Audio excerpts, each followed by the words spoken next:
Assalamualaikum warahmatullahi wabarakatuh. Waalaikumsalam warahmatullahi wabarakatuh. Saya hamba Allah dari Jawa Tengah, ada yang ingin saya tanyakan. Begini, Buya, saya kan bekerja di rumah sakit. Ibu mertua saya meninggal dunia dan saya yang mengetahui perjalanan sakitnya hingga wafat, yaitu terkena COVID-19. Karena saya benar-benar melihat beliau terkena COVID, waktu itu dari awal kewafatannya saya sudah kabarkan bahwa ibu mertua saya meninggal terkena COVID. Akan tetapi gara-gara berita yang saya sebar itu menjadikan keluarga istri saya, yakni para ipar saya, semuanya marah habis-habisan dengan saya. Sehingga saya dibilang mencoreng nama baik, memalukan dan segala macam. Sampai sekarang hubungan kami retak, istri saya juga kebawa-bawa. Keluarga kami jadi bermasalah gara-gara berita yang saya lakukan itu. Mohon pencerahan Buya, apa yang harus saya lakukan? Di samping itu mereka juga mengatakan karena kebetulan ibu mertua saya juga tinggal bersama kami, sakitnya ibu mertua saya dianggap pun gara-gara kami karena kami juga tinggal di rumah sakit ketularan saya membawa penyakit. Padahal di sisi lain memang istri sangat tahu bahwa saya justru menjaga ibu. Kebetulan rumah kami juga rumah besar. Jadi sepanjang ini kami juga sangat menjaga urusan ibu mertua saya. Buya, ipar-ipar saya yang sangat menentang dengan kasus COVID ini, sehingga mereka marah sekali menentang di saat kami sebut bahwa ibu mertua kami wafat karena COVID. Terima kasih Buya. Semoga Allah memberikan kepada siapapun yang wafat karena COVID maqam syahadah, mati syahid, seperti yang pernah disabdakan Nabi, siapapun yang wafat dengan ta'un dari ahli la ilaha illallah maka dia mati syahid. Apa arti mati syahid? Mati syahid adalah seketika dicabut nyawanya, habis dosanya, nggak akan mencicipi sekecil pun neraka. Bahkan dosa apapun akan diampuni, dosa apapun. Tapi orang nggak bisa, orang mati syahid itu nggak bisa diminta. Misalnya apa? Saya ingin melahirkan terus biar mati waktu melahirkan. Belum tentu anaknya sampai 20 nggak mati-mati. Orang mau di Medan Laga, saya pengen mati di Medan Laga, maju nggak mati-mati. Orang doa setiap hari minta, biarpun nggak boleh doanya. Ada minta mati COVID biar mati syahid, nggak se-COVID ada. Nggak bisa. Jadi mati syahid pilih oleh Allah. Artinya kalau ada orang wafat karena COVID mati syahid. Artinya kalau orang ini bukan mati yang rendah, bukan remeh. Ya nggak usah malu. Kenapa malu dibilang COVID? Yang dibilang COVID saja kok malu sampai disembunyikan, sampai tadi apa? Marah kepada istighfar. Mungkin semoga saudara Anda mendengar suara ini. Nggak perlu malu. Cuman malu ini biasanya ada hubungannya. Mungkin dia selama ini orang keras menentang COVID nggak ada begitu mungkin. Tak taunya ada yang kena. Ya biarpun sudah kelihatan di matanya ibunya kena COVID masih menantang. Bilang rumah sakit mengcovidkan anak. Bukan ngomong. Mantunya kan orang bisa dipercaya bahwasanya kena COVID, masa di-COVID-kan. Kan tahu tanda-tanda COVID dan sebagainya. Ada memang orang yang mengingkari. Kalau Anda mengingkari COVID dan sebagainya, itu urusan Anda. Akan tapi jangan bikin resah orang lain misalnya. Gara-gara orang tidak percaya dengan COVID, lalu dia seenaknya. Mungkin dalam keluarga itu saya cermati. Anda yang ngerti COVID, Anda mungkin yang percaya COVID yang bertanya. Sehingga Anda sampaikan Anda menjaga COVID. Anda yang menjaga biarpun Anda di rumah sakit karena Anda ngerti dan percaya COVID, Anda menjaga, iya kan? Tapi yang jadi masalah mungkin justru ipar-ipar Anda itu yang tidak percaya COVID sehingga seenaknya. Dia mengganggu orang lain sebetulnya. Permasalahannya bisa saja di sana. Karena dia tidak percaya COVID. Bahkan suatu ketika Anda malah yang punya COVID, yang percaya COVID digojloki, dikeruyuk, dikerumunin sampai diinikan. Nah ini kan bahkan kadang urusannya macam-macam. Ada apa kok tidak percaya dengan COVID dan sebagainya. Memang di sana ada ekstrim juga. COVID berlebihan sampai ada orang stres gara-gara. Karena COVID cepat mati karena dia stres dulu. Kadang-kadang ada hubungan dengan wallah alam politik dan sebagainya. Kita lihat di mata kita, saudara kita, ada kerabat yang meninggal dan sebagainya.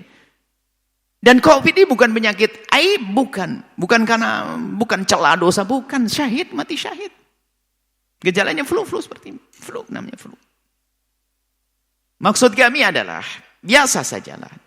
Jadi ya, kalau Anda tidak percaya dengan COVID, benarkah Anda tidak percaya atau hanya karena nuruti hawa nafsu karena Anda sudah telanjur kelompok orang yang percaya dengan COVID? Biarpun Anda sendiri kena, bibi Anda kena, ayah Anda kena, tapi Anda masih mempertahankan omongan tidak percaya dengan COVID. Kita perlu jujur kok. Kita perlu jujur. Dan memang kita tidak boleh nakut-nakut orang COVID. COVID itu flu, sekarang jadi kayak flu biasa. Anda kalau sudah gejala COVID, Anda minum banyak, minum air hangat segala macam, selesai seperti flu biasa. Hanya memang di saat dibarengi rasa takut yang berlebihan, berarti ada penyerang lain lagi selain pada virus tersebut. Ada yang menyerang lagi adalah psikis perasaan itu. Dia diserang sehingga menjadi terpuruk. Sehingga sebagian memilih untuk isolasi mandiri karena apa? Supaya tidak lebih parah COVID-nya. Karena apa? Di saat di rumah sakit mungkin dia masih sesak nafas begitu, tahu-tahu yang lihat sebelahnya mati kena COVID. Oh, jangan-jangan giliran saya tambah stres ya. Jadi ada masalah lain, tapi yang jelas ada. Enggak perlulah kita mempertahankan sesuatu yang sudah terlanjur kita yakini salah, lalu kita mempertahankan enggak. Oh, enggak ada bukti. Bahkan ada di antara saudara kita yang dia adalah paling tidak percaya, tidak mau dengan COVID, akhirnya tobat, sudah kena COVID, tobat dia kena COVID. Saya ada, jangan biasa dengan, pokoknya yuk kita insyaf, enggak perlulah dengan kesombongan. Apa sih maksudnya? Kalaupun seandainya kalau seandainya kita masukkan bab khilaf fiqhiyah, kalau termasuk Anda yang tidak percaya dengan COVID, hargai yang percaya dengan COVID. Karena yang percaya dengan COVID ini, di saat duduk dengan orang dia akan waspada. Kalau Anda gerutak-gerutuk begitu, Anda nyakiti dia. Apakah Nabi ngajarkan semacam itu? Ini coba. Sehingga ditutupi kalau kena COVID, jangan kasih tahu. Sehingga suatu ketika kita tanya orang kena COVID, dia, oh bukan, langsung bukan. Padahal sudah dapat informasi dari semua yang Anda mengatakan kena COVID. Bukan. Ada sebagian langsung, Buya, di-COVID-kan. Kalau memang ada yang meng-COVID-kan urusan rumah sakit. Kalau kami sampaikan kepada Anda yang punya saudara kena COVID, bukan syukur karena kewafatannya, bersyukur kena COVID, mati syahid. Selesai. Dikasih dokter, ada COVID. Ada masalah karena rumah sakit main dan sebagainya, itu bukan urusan Anda. Saya ingin menjaga tentramnya ini. Maka ini lihat, gara-gara yang satu percaya dengan COVID tadi, yang satu percaya dengan COVID, yang tenaga medis tadi, mertuanya meninggal dunia, gara-gara menyebarkan salah saja, ngomong tadi apa? Memberitahu yang lain COVID, marah karena mencoreng, menjelekkan keluarga, karena menyebar keluarga kena COVID. Loh kok sampai derajat semacam itu, apa ini? COVID ada, tapi nggak perlulah kita takut berlebihan. Nggak perlu takut berlebihan, COVID ada, tapi biasa sih. Sekarang sudah mulai biasa kan? Semakin Anda biasa melawan itu, akan semakin mudah diselesaikan. Memang sebetulnya sebelum ini pernah ada zaman wabah yang luar biasa. Dulu ada kolera, dulu ada ini. Cuman belum kan ada YouTube. Jadi orang nggak gampang dengar berita. Sekarang gara-gara YouTube ini ada informasi dikit-dikit dengar, kok seolah setiap hari suka COVID. Yang nggak kena COVID jadi kena COVID nanti. Karena perasaannya dulu, mentalnya dulu yang rusak. Maksud kami adalah biasa, jangan mengingkari begitu sampai Masya Allah. Sampai goda yang percaya, tiba-tiba dikerumunin, dikeroyok, dia percaya COVID, dikerongkok. Sehingga ini orang di masjid pun karena dia nggak percaya COVID, sebenarnya seenaknya sendiri. Bahkan marah sama orang, apa COVID apa? COVID apa? Loh, orang percaya dengan COVID dipaksa, Anda tidak punya hati. Dia bapaknya meninggal, anaknya meninggal. Anda memang sehat, tapi jangan siksa orang lain. Maksud kami ini, pengen reda deh kita ini, jangan masuk di tadi ada keluarga sampai ribut begitu tuh, lihat. Cuman di sisi lain maka kuping Anda jangan gampang banyak mendengar berita COVID. COVID ada, memang ada. Tapi itu dari pertanyaan tuh uniknya juga ya. Dia tidak percaya COVID kan, keluarganya sampai di COVID kan malu. Dia mengatakan ibunya ketularan dari dia. Loh kok bisa ketularan apa? Ketularan COVID. Sebenarnya dia percaya tanpa sadar mengakui percaya ibunya ketularan gara-gara kamu kan di rumah sakit kena COVID jadi gara-gara kamu. Dia nggak percaya COVID tapi mengatakan ibunya ketularan COVID. Memang orang bingung kadang-kadang semacam ini.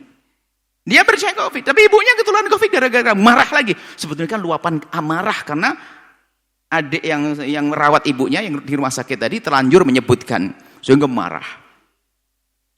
Kemudian saya pesan lagi yang lain. Jangan katakan, misalnya kalau semoga Anda sehat. Kalau ada keluarga Anda atau siapapun kena COVID, jangan katakan ketularan ini, ketularan itu.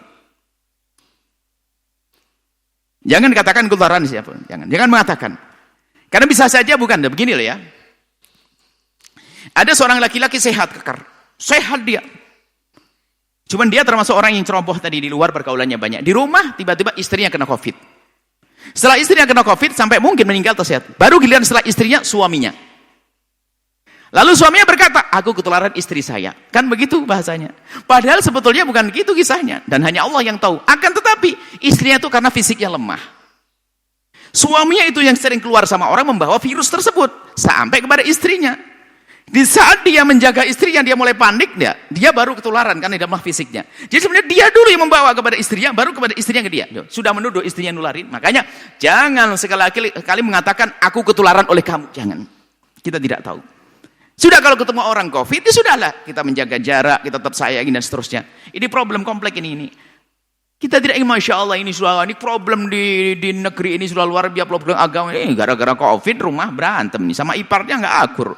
Bahkan mungkin ada yang di rumah sakit sudah ngerawat dengan serius, dimusuhi. Kan tepuk tangan setan, wong adiknya yang di rumah sakit, dia lebih tahu. Bahkan dia mengatakan, perjalanan sakitnya saya yang ngurusi, saya tahu, dimusuhi. Lah ini kan silaturahmi terputus. Jadi biasa, COVID ada, jangan dikatakan tidak ada. Cuma tidak perlu berlebihan, kita ketakutan, biasa saja. Jaga darah, ini sebagainya. Hargai orang yang mempercayai COVID. Kalau Anda tidak percaya COVID, sudah ada yang sakit. Kadang-kadang tidak percaya COVID itu bukan karena betul-betul dengan keyakinannya. Ada emosi sudah teranggul, saya ikut madhab yang mengatakan tidak ada COVID. Madhab tidak COVID. Sehingga apa? Sehingga akhirnya menjadi perselisihan semacam itu. Cuma di sisi lain kami himbau kepada siapapun, jangan berlebihan. Sehingga orang pada ketakutan. Kalau flu langsung ini, ya sudah, kalau flu jaga diri. Termasuk kami kalau keluar, kami menjaga santri. Jadi kalau kami kebetulan harus keluar, ada hajat apapun, saya balik, saya tidak mau duduk dengan santri. Saya jaga mereka. Saya tahu diri. Saya menjaga mereka. Seperti itu ya. Jadi saya, makanya sholat saya minta dipinggirin dulu. Saya menjaga, saya minggir dulu. Kemudian juga biasanya makanya sholat saya pinggir. Sebenarnya saya menjaga santri itu. Lalu baru ketemu orang, saya sholatnya di pinggir, saya menjaga mereka. Dan saya menghindari salaman daripada santri. Kenapa? Kalau saya salaman nanti saya akan memalah mindahkan. Mungkin ada santri yang sedikit agak bilek mencium tangan saya atau bagaimana, atau nyentuh tangan saya, pindah ke tangan santri. Saya menghindari. Demi santri. Dan penyakit COVID bukan celah dan aib. Adalah mati syahid. Sebetulnya bukan yang lain. Misalnya ada orang mungkin malu dengan AIDS, penyakit AIDS. Tapi kami sampaikan, tidak semua yang kena AIDS juga adalah orang yang nakal loh ya, hati-hati. Bukan aib juga loh ya. Ada seorang wanita solehah ketularan sama suaminya. Dan suaminya pun ketularan bukan karena zina, bisa jadi. Mungkin karena suntik obat narkoba dan sebagainya, bisa jadi. Jadi tidak serta-merta misalnya AIDS juga. Pokoknya jangan deh merendahkan deh, kalau sakit orang sakit kok direndahkan lagi. Hanya barangkali kalau orang mati kena AIDS ini karena umumnya AIDS adalah ada hubungannya dengan seks bebas dan sebagainya, maka sedikit ditutupilah, jangan dibilang mati kena AIDS. Mungkin ini layak untuk wajar ditutupi. Tapi kami sampaikan, orang yang mati karena AIDS bukan serta-merta dia adalah orang jelek. Saya khawatir nanti bandingkan antara AIDS dengan COVID. Ada orang kena AIDS wanita solehah. Cuman karena suaminya, dan suaminya tuh orang baik. Tidak tahu ketularan karena apa, mungkin waktu itu ngerawat temannya yang lagi sakit, berdarah, darahnya ada luka dan sebagainya, bagaimana. Dan dia tidak tahu sebabnya dari mana, mungkin itu semuanya. Hanya memang banyak menularnya penyakit AIDS adalah misalnya, adalah dengan hubungan seks yang bebas karena tidak ini. Dan kami sampaikan juga yang kena penyakit AIDS. Kami rindu untuk bertemu dengan mereka yang diuji Allah dengan kena virus HIV itu. Takutlah kepada Allah, jangan menjadi orang putus asa. Anda punya kehidupan istimewa di akhirat nanti. Jangan sampai yang sudah kena HIV menjadi orang putus asa. Pun saya sudah kena HIV, biar orang lain juga kena. Lalu melakukan zina sana sini menularkan penyakit, ketahuilah hukuman Allah lebih pedih, hukuman Allah mengerikan.